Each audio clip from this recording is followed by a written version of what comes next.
Guys, आज की video में मैं बात करने वाला हूँ कि कैसे हमारे रूम की जो स्थिति हालत होती है वो हमारी मेंटल हेल्थ को कैसे रिफ्लेक्ट करती है। बहुत बार ऐसा होता है, मेरे ही रूम की बात मैं अगर आपको बताऊँ तो बहुत बार मैं सफाई नहीं करता हूँ और जल्दबाजी में सारे जूठे बर्तन सिंक में छोड़ के चला जाता हूँ और ऐसे ही चद्दर वद्दर बिखरी रहती है। तो कुछ दिनों में मैंने एक बुक पढ़ी है, मेक योर बेड। एक तो ये और एक और ये चीज़ें कि your room reflect your mind.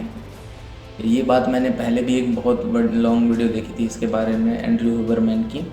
उसमें क्या कहते हैं कि अगर आपका रूम जो है वो बिखरा पड़ा है, वो आपकी मेंटल स्टेट को दिखाता है। और जब आप अपने रूम को ठीक करने लगते हैं तो आप अपने रूम को ही नहीं सुधार रहे होते, बल्कि आप अपनी मेंटल हेल्थ को भी सुधार रहे होते हैं।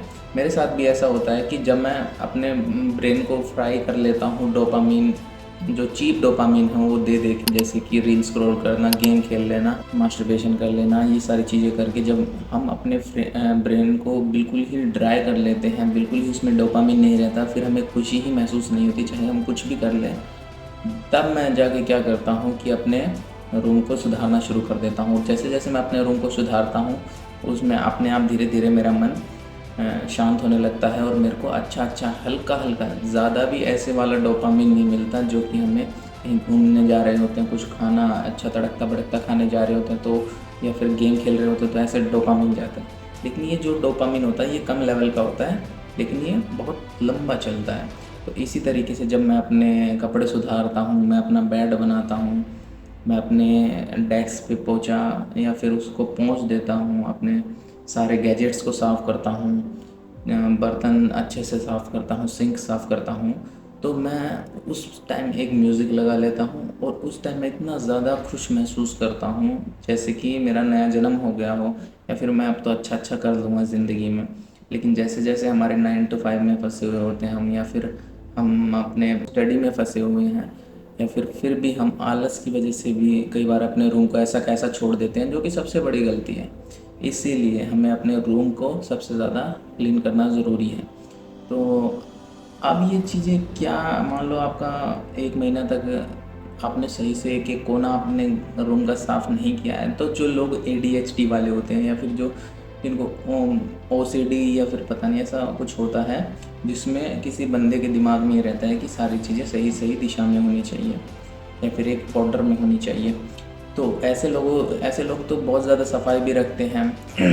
लेकिन जो ऐसे बंदे नहीं होते तो वो अपने आप की बैड मेंटल हेल्थ की वजह से वो अपने रूम को भी गंदा रखते हैं, अपने एनवायरनमेंट को भी गंदा रखते हैं और फिर एनर्जी का एहसास नहीं करते हैं।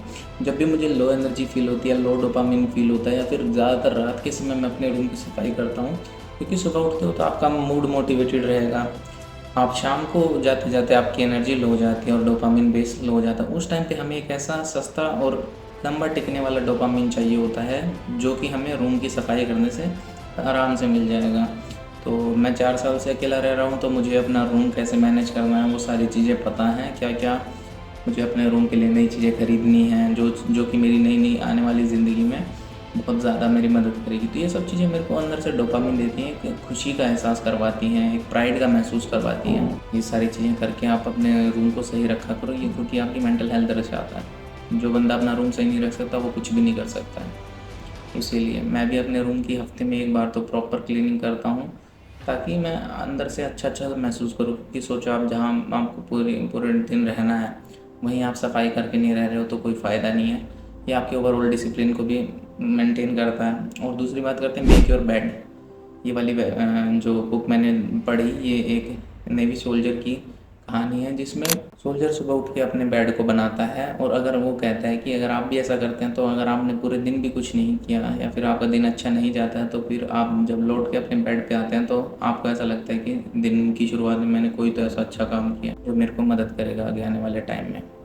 शाम को आपको अच्छा लगेगा, डोपामिन अच्छा महसूस होगा, क्योंकि अभी का काम किया हुआ हमारे फ्यूचर में काम आता है। आज मैं ये वीडियो शूट कर रहा हूँ, आप भी कुछ और करेंगे वो आपके फ्यूचर में काम आएगा। आपने ये वीडियो देख भी ली है, आपके फ्यूचर में काम आएंगी। मैंने भी ऐसे बहुत सारे कंटेंट कंज्यूम किया और उनको अप्लाई किया है, तभी मैं अपने आप को सुधार पाया हूँ, वरना मेरे से बिगड़ा हुआ लड़का तो कोई था ही नहीं।